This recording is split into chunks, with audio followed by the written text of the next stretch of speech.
कई राज्यों में विधानसभा चुनाव को लेकर सियासी सरगर्मियां काफी ज्यादा तेज हो चुकी हैं, जिसमें जम्मू कश्मीर को लेकर अमित शाह ने बीजेपी का घोषणा पत्र जारी करके कांग्रेस की नींद उड़ा दी है। राहुल गांधी तो विदेश की यात्रा पर निकल गए हैं, लेकिन उनके जाते ही बीजेपी ने जबरदस्त खेल कर दिया है, क्योंकि जम्मू कश्मीर में 370 का मुद्दा सबसे ज्यादा हॉट मुद्दा रहता है और अमित शाह ने कांग्रेस से वो मुद्दा ही छीन लिया है। तो क्या कुछ है पूरी कहानी और कैसे बीजेपी ने कांग्रेस को टेंशन दी है, सब कुछ आपको बताते हैं।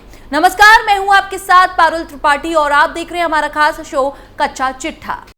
जम्मू कश्मीर में अमित शाह का दांव, बीजेपी ने जारी किया घोषणा पत्र। शाह के दांव से कांग्रेस की बढ़ी टेंशन, 370 पर अमित शाह ने साफ जताया। भाजपा ने 6 सितंबर को जम्मू कश्मीर विधानसभा चुनाव के लिए पार्टी का घोषणा पत्र जारी किया, जिससे कांग्रेस की टेंशन बढ़ गई है। वहीं दूसरी तरफ उमर अब्दुल्ला भी कुछ बड़ा खेल करने की प्लानिंग कर रहे हैं। तो उमर अब्दुल्ला का आखिर अचानक से कैसे प्लान बदल गया, वो आपको आगे खबर में बताएंगे, लेकिन पहले आपको बता देते हैं कि बीजेपी के घोषणा पत्र से क्यों बढ़ गई है कांग्रेस की टेंशन। दरअसल गृह मंत्री अमित शाह ने घोषणा पत्र जारी करते हुए कहा कि कॉलेज छात्रों को हर साल 3,000 रुपए यातायात भत्ता दिया जाएगा। 10वीं क्लास में पढ़ने वाले स्टूडेंट्स को टैबलेट और लैपटॉप मिलेगा। 5 लाख रोजगार दिए जाएंगे। उज्ज्वला योजना के लाभार्थियों को हर साल 2 फ्री एलपीजी सिलेंडर दिया जाएगा। अटल आवास योजना के जरिए भूमिहीन लोगों को 5 मरला जमीन मुफ्त में दी जाएगी। जम्मू कश्मीर में विधानसभा की 90 सीटें हैं, जिनमें से 47 घाटी में हैं और 43 जम्मू संभाग में हैं। प्रदेश में 18 सितंबर, 25 सितंबर और 1 अक्टूबर को 3 फेज में चुनाव होने हैं। नतीजे 8 अक्टूबर को आएंगे। इतना ही नहीं, 370 पर अमित शाह के बयान से सियासी हड़कंप मच गया है। दरअसल गृह मंत्री अमित शाह ने कहा कि जम्मू कश्मीर भारत का है, था और रहेगा। 10 साल में राज्य का विकास हुआ है और हो रहा है। आज धारा 370 और 35A बीते दौर की बात बन गई है। अब ये हमारे संविधान का हिस्सा नहीं है। ये सब पीएम नरेंद्र मोदी के ताकतवर फैसले से हुआ। धारा 370 इतिहास बन गई है, हम इसे कभी आने नहीं देंगे। इतना ही नहीं, इस बीच में गृह मंत्री अमित शाह ने कांग्रेस से 2 सवाल भी किए। पहला सवाल, क्या कांग्रेस ने नेशनल कॉन्फ्रेंस के उस एजेंडे के साथ सहमति जताई है जिसमें धारा 370 फिर से लाने की बात कही गई है? राहुल इस पर कुछ नहीं कहेंगे। दूसरा सवाल, क्या देश में 2 झंडे हो सकते हैं? राहुल गांधी को इस पर अपनी बात रखनी चाहिए। अब इन सवालों का जवाब क्या कांग्रेस देगी, ये देखना काफी अहम होगा। अब चलिए आपको बीजेपी के संकल्प पत्र की 7 बड़ी बातें बताते हैं। उज्ज्वला योजना के लाभार्थियों को हर साल 2 फ्री एलपीजी सिलेंडर। मां सम्मान योजना के जरिए हर एक परिवार की सबसे सीनियर महिला को 18,000 रुपए महीने की आर्थिक सहायता। महिला सेल्फ हेल्प ग्रुप का लोन माफ की घोषणा। पंडित प्रेमनाथ डोगरा रोजगार योजना के जरिए 5 लाख रोजगार के अवसर पैदा करना। प्रगति शिक्षा योजना के तहत कॉलेज स्टूडेंट्स को हर साल 3,000 रुपए यातायात भत्ता। जेकेपीएससी और यूपीएससी की तैयारी के लिए 2 साल तक 10,000 रुपए कोचिंग फीस की आर्थिक सहायता। 10वीं क्लास में पढ़ने वाले स्टूडेंट्स को टैबलेट और लैपटॉप मिलेगा। श्रीनगर की डल झील को वर्ल्ड क्लास टूरिस्ट बनाया जाएगा। श्रीनगर के टैटू ग्राउंड को एम्यूजमेंट पार्क बनाया जाएगा। डोडा, किश्तवाड़, रामबन, रजौरी, पुंछ, उधमपुर और कठुआ के ऊपरी एरिया टूरिस्ट इंडस्ट्री के तौर पर अपडेट होंगे। कश्मीर घाटी में गुलमार्ग और पहलगाम के मॉडर्न टूरिस्ट सिटी बनाया जाएगा। श्रीनगर में तवी रिजर्व फ्रंट बनाया जाएगा। रणजीत सागर बांध, बसोहली के लिए अलग झील विकास प्राधिकरण बनाया जाएगा। जम्मू में स्पेशल इकोनॉमी जोन के तौर पर आईटी हब बनाया जाएगा। बिजली पानी के बकाया बिलों की समस्या के लिए योजना लाई जाएगी। हर घर नल से जल, जल जीवन मिशन के तहत जम्मू कश्मीर के सभी घरों में पीने का पानी पहुंचाया जाएगा। पीएम सूर्य घर मुफ्त बिजली योजना के जरिए परिवारों को मुफ्त बिजली। सोलर उपकरण लगाने के लिए 10,000 की सब्सिडी की घोषणा। एडहॉक संविदा दैनिक वेतनभोगी कर्मचारियों के लिए नई नीति लाई जा सकती है। आंगनबाड़ी, आशा, एनएचएम, रहबरे खेल कर्मचारियों, सामुदायिक सूचना केंद्र संचालकों, होमगार्ड और राष्ट्रीय युवा कोर जैसे कम्युनिटी वर्करों को अतिरिक्त सहायता दी जाएगी। पीएम किसान सम्मान निधि में 10,000 दिए जाएंगे। 6,000 रुपए में अतिरिक्त 4,000 शामिल होंगे। खेती के कामों के लिए बिजली दरों को 50% कम किया जाएगा। अटल आवास योजना के जरिए भूमिहीन लोगों को 5 मरला जमीन मुफ्त में दी जाएगी। जम्मू कश्मीर में सरकारी योजनाओं की निगरानी के लिए 3 क्षेत्रीय विकास बोर्ड स्थापित किए जाएंगे। जम्मू में स्पेशल इकोनॉमिक जोन के तौर पर आईटी हब बनाया जाएगा। उधमपुर में फार्मास्यूटिकल पार्क और किश्तवाड़ा में आयुष हर्बल पार्क की स्थापना होगी। दरअसल भाजपा ने जम्मू कश्मीर में चुनाव प्रचार के लिए प्रधानमंत्री नरेंद्र मोदी, गृह मंत्री अमित शाह और पार्टी अध्यक्ष जेपी नड्डा समेत 40 स्टार प्रचारकों की लिस्ट जारी की है। लिस्ट में शिवराज सिंह चौहान, योगी आदित्यनाथ और स्मृति ईरानी का भी नाम है। वहीं दूसरी तरफ जम्मू कश्मीर भाजपा अध्यक्ष रविंदर रैना ने कहा कि घाटी के कुछ निर्वाचन क्षेत्रों में जमीनी हालत को देखते हुए भाजपा कुछ निर्दलीय उम्मीदवारों का समर्थन कर सकती है। उन्होंने ये भी कहा कि पूरे जम्मू कश्मीर में इस समय भाजपा की जबरदस्त लहर है।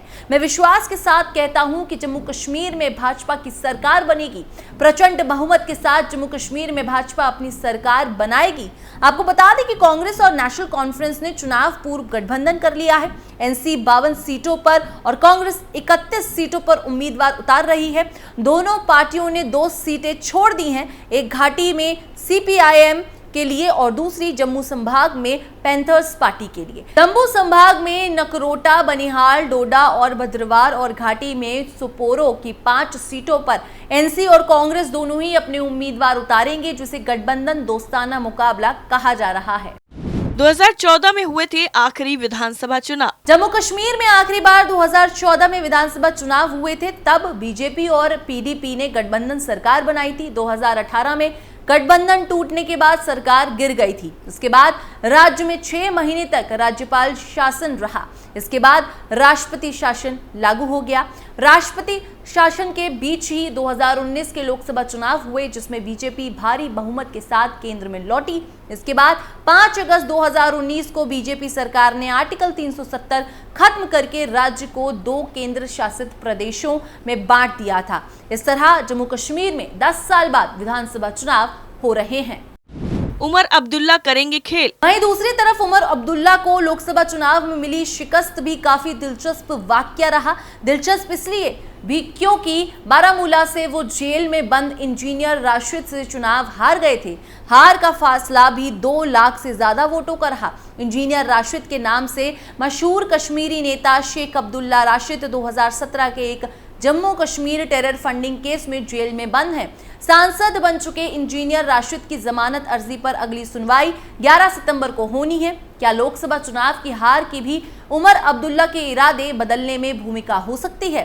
क्योंकि धारा 370 हटाए जाने के बाद से ही वो लगातार कहते आ रहे हैं, जब तक जम्मू कश्मीर को पूर्ण राज्य का दर्जा और पुरानी स्थिति बहाल नहीं की जाती, वो विधानसभा चुनाव का नहीं लड़ेंगे। लेकिन अब देखिए, इतने बदल गए हैं कि बड़गाम और गांदरबल 2-2 विधानसभा सीटों से नामांकन दाखिल कर चुके हैं।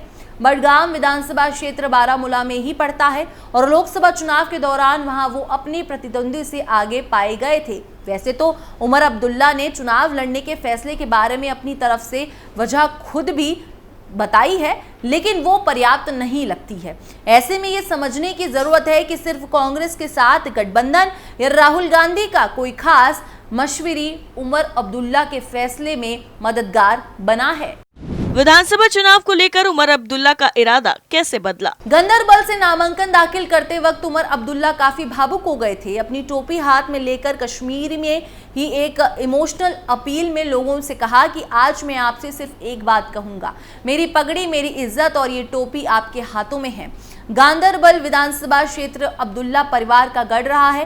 नेशनल कॉन्फ्रेंस के संस्थापक शेख अब्दुल्ला और उनके बेटे फारूक अब्दुल्ला के अलावा उमर अब्दुल्ला भी वहां की नुमाइंदगी कर चुके हैं। हालांकि 2002 में अपने पहले ही चुनाव में उमर अब्दुल्ला को पीडीपी उम्मीदवार से हार का मुंह देखना पड़ा था, लेकिन 2008 में चुनाव में वो जीत गए थे। गांदरबल के अलावा उमर अब्दुल्ला मध्य कश्मीर की बड़गाम विधानसभा सीट से चुनाव लड़ने जा रहे हैं। अब से पहले जम्मू कश्मीर में आखिरी विधानसभा चुनाव 2014 में हुआ था। और तब उमर अब्दुल्ला बड़गाम की बगल वाली बिरवाह सीट से विधायक चुने गए थे। ये दोनों ही सीटें बारामूला लोकसभा क्षेत्र में ही आती हैं। ध्यान देने वाली बात यह है कि बिरवाह इलाके में उमर अब्दुल्ला इंजीनियर राशिद से पिछड़ गए थे, जबकि बड़गाम में ज्यादा वोट पाए थे। बड़गाम से उमर अब्दुल्ला के चुनाव लड़ने की एक वजह यह भी मानी जा रही है। राहुल गांधी ने उमर अब्दुल्ला को कौन से टिप्स दिए? जम्मू कश्मीर में कांग्रेस ने नेशनल कॉन्फ्रेंस के साथ गठबंधन में बेहतर डील पाई है। जाहिर है नेशनल कॉन्फ्रेंस ने भी काफी सोच समझकर ही कांग्रेस को करीब 1/3 सीटें देने को तैयार हुए होंगे और बदले में कुछ शर्तें भी रखी होंगी। राहुल गांधी जम्मू कश्मीर चुनाव को लेकर बहुत सारी बातें कर रहे हैं, लेकिन धारा 370 का जिक्र उनकी जुबान पर नहीं आ रहा है। चुनावी भाषणों में राहुल गांधी देश के बाकी हिस्सों की ही तरह केंद्र सरकार पर हमला बोलते हैं और कटघरे में खड़ा करने की कोशिश करते हैं। रामबन की रैली में राहुल गांधी का कहना था, आज जम्मू कश्मीर में राजा बैठा हुआ है, उसका नाम एलजी है, लेकिन है वो राजा ही। असल में जम्मू कश्मीर में नेशनल कॉन्फ्रेंस के साथ गठबंधन हो जाने के बाद कांग्रेस की सीधी लड़ाई बीजेपी से ही है। जम्मू क्षेत्र में बीजेपी का दबदबा कायम हो गया है और कांग्रेस के हिस्से में भी ज्यादा सीटें जम्मू की ही हैं। यानी राहुल गांधी के टिप्स के बाद उमर अब्दुल्ला ने अपना फैसला बदला है और मैदान में है, लेकिन बीजेपी के घोषणा पत्र से कांग्रेस पार्टी में टेंशन की लहर देखने को मिल रही है। कच्चा चिट्टा में फिलहाल के लिए इतना ही। बाकी देश और दुनिया की तमाम खबरों के लिए आप देखते रहिए कैपिटल टीवी।